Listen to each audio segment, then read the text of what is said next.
Hey guys, working on a 2019 Toyota Camry. This is the hybrid, and we are going to be doing an air filter replacement. Let's begin. First thing you want to do is pop your hood, find the hood release, pull her up, just this right here.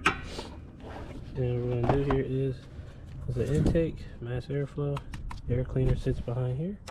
1, 2, and these two hooks here, so pull it up and out. And now let's pull this up. So our old air filter right here still looks perfect from when I did it last time. If there's any hard leaves or anything big in here, just remove it and just compare it. I don't see any big pieces. A little bit dirty, nothing crazy. Routine maintenance stuff. Has this piece in here, so don't bend it. But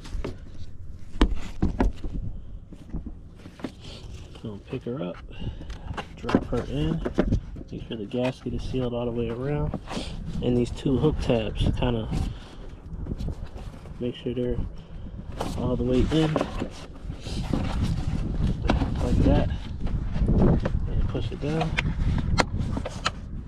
That's good. Just make sure that these two hook tabs are pushed all the way in. If they're not, and you hook it in, it could be like cockeyed and you can get an air leak. Other than that, thanks for watching. Until next time, out. Bye.